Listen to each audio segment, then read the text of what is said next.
আচ্ছা আমরা একটা আইসক্রিম দুজনে খাই কেন?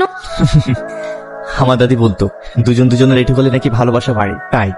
আরে পাগল, তো না খেলে আমাদের দুজনকে কেউ আলাদা করতে পারবে না। সে তো উপরে আরে কাজ করছে ফেলে এখানে বিড়ি খাচ্ছ। আচ্ছা আমার লাগছে, আমার ছেড়ে দেবো না, যতই বাড়িতে তোমার কষ্ট আছে। আরে আরে ছেড়ে দে, ওকে ছেড়ে দে, ও লাগছে তো। এই ছোট ফটোফটো করবি নি, কথা বলে না ছোট খলে মুখে মারবো। আয় আয় বলছি। খাওয়া দাওয়া তো হলো, তাহলে এবার মেয়েকে ডাকি। না না তেমন না, মেয়ে আমার আগে থেকেই পছন্দ, কোনো আপত্তি নাই তো। হ্যাঁ না বাবা, আপত্তি থাকবে কেন? আমার মতো ছেলে আমার জামাই হবে, এর থেকে আনন্দের কিছু হতে পারে? বিয়ের ডেটটা ফাঁকা করুন। কিন্তু বাবা, আমি যে তোমায় কিছু দিতে পারবো না। তোবা তোবা, আপনি কেন টাকা দিতে যাবেন মা? আপনার মেয়েকে আমি 10 লাখ টাকা দিয়ে বিয়ে নিয়ে যাবো। হ্যাঁ তুমি চাইলে তো হবে না, এই বড় লোক কেমনি করবো না। এই বুড়ি কর, ওর কথা কিছু মনে করো না, ছেলে মানুষ তো। তুই আমাকে বিয়ে করবি? না বাড়ি থেকে আর ডাক্তারি বাড়ি থেকে বের করে দেবো।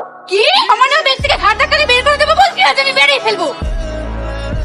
ছাড় বলছি, ছাড় ছাড় বলছি, ছাড়। আর একবার যদি সালমার গায়ে হাত তোলেন না, আমি আপনার হাত ভেঙে দেবো।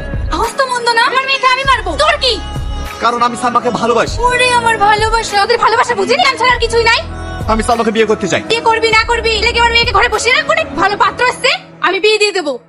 ছি, তুই মানা ডাইনি। তোর বাপের বয়সী লোকের সাথে আপনার মেয়ের বিয়ে দিতে চান? এটা আপনার নিজের মেয়ে হতো, আপনি পারতেন এরকম করতে। এই তোমাকে জ্ঞান দেবিনি, তুই যখন দরদ তখন আপদকে নিয়ে যা না। আপনার কাছে আপদ হতে পারে, আমার কাছে না। আপনাকে কথা দিলাম, সপ্তাহের মধ্যে ওকে বিয়ে করে নিয়ে যাবো।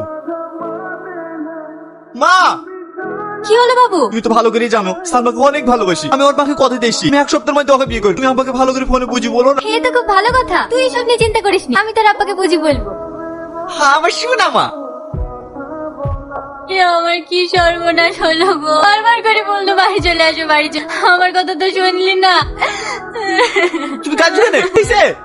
বাবু রে, তোর আব্বা ছাড়তে যাবি সব ব্যাঙ্গালোরে যা মধুরে। তুমি কি বলছো মা? ঠিক আছে আমি আজকে যাবো। হ্যালো, আজকে বাবু তোমার খোঁজে ব্যাঙ্গালোরে যাচ্ছি, তো যেন তোমাকে খুঁজে না পায়, ফোন সুইচ অফ করে রাখবো। এত তাড়াহুড়ো করে ডাকলে তোমার মুখটা এত শুকনো লাগছে কেন? কি হয়েছে গো? আব্বার অবস্থা খুবই খারাপ, কলের কাজ করতে গিয়ে ছাদ থেকে পড়ে গেছে। আমাকে আজকে ব্যাঙ্গালোর যেতে হবে। আব্বা এখন কেমন আছে? ভালো নাই। তুমি যে মায়ের সামনে কথা দিলে 1 সপ্তাহের মধ্যে বিয়ে করবো, তার কি হবে? মা তো জোর করে অন্য ছেলের সাথে বিয়ে দিল। তুমি যেভাবে হোক একটু ম্যানেজ করি, 1 সপ্তাহের মধ্যে আপাকালি চলে আসবো। রনি, আমার খুব ভয় লাগছে। কোনো ভয় নাই, আমি আছি তো। যদি কোনো অসুবিধা হয় তুমি আমাকে ফোন করবা, আমি আসছি। হ্যালো, আজ 10 দিন হয়ে গেল, তুমি এখনো বাড়ি আসছো না যে? বাড়ি যাবো, আমি তো আমাকে খুঁজে পাচ্ছি না, ফোন করলে ফোন সুইচ অফ। তাহলে এখন আমি কি করবো? আলারের একটা ঠিকাদারের সাথে মা বিয়ে দিয়ে উঠে পড়ে গেছি, আমি কি করবো কিচ্ছু বুঝতে পারছি না। তাই নাকি? ঠিক আছে তুমি দুটোতে ম্যানেজ করো, আমি আসছি। এই, তুই কার সাথে কথা বলছিস? কই না তো। সালমা, সালমা এই দেখো রাজপুত্র চলে এসেছে, আমার মেয়েকে বিয়ে করবে। বিয়ে করবে তো? সালমা কই? করার যদি এত ইচ্ছা থাকতো আর অভিনয় করে বেঙ্গলার পালিয়ে যেতে না। আমি পালাইনি, আমার বাড়ির লোক মিথ্যা বলে আমাকে ব্যাঙ্গালোরে পাঠিয়েছিল। ও এখন বিয়ে করে স্বামীর সাথে সুখে সংসার করছে। বুঝতে পারে না, সত্যি বলে সালমা কোথায় আছে? মিথ্যা কথা বলছেন। মিথ্যা কথা বলতে আমার বয়ে গেল।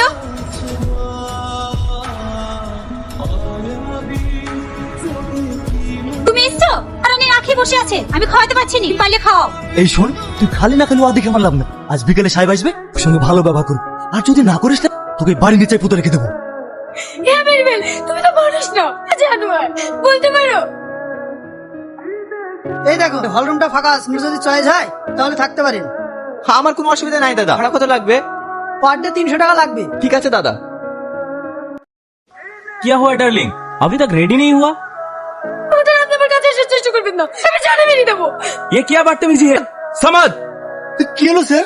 ওকে কিছু শেখাও নি, এর সাথে কি ব্যবহার করছে? ওয়াচ, সালমা, সালমা, নিয়ে যাবে না, রাস্তা প্রবলেম হতে পারে। সালু,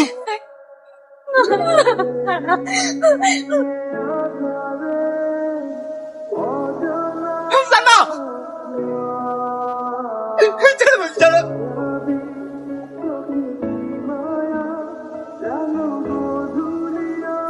কত বলে সালমা? কেন তুই?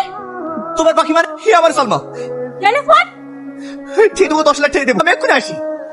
আমার সালমার যেন কোনো ক্ষতি না হয়। জাফর, আমার কিডনি নেবে, কিডনি বিক্রি করতে চাই। ভাই আমার কিডনির প্রয়োজন, আমার একটা হার্টের প্রয়োজন, 14 টাকা লাগে দেবো, একটা হার্টের ব্যবস্থা করে দাও না। 10 লাখ টাকা দেবেন? 10 লাখ টাকা 20 লাখ টাকা দেবো যে কোনো একটা হার্টের ব্যবস্থা করে দাও। নিজে আমাকে নরক থেকে মুক্তি করলে কি আপনি? আপনাকে তো চিনতে পারলাম না। আমি কেন তোমাকে মুক্তি করবো? এটা যে এক মহান ব্যক্তি যে নিজের জীবনের পরোয়া না করে তার হার্ট বিক্রি করে তোমাকে এই নরক থেকে মুক্তি করে। না দেখতে, আমি তাকে একবার দেখতে চাই।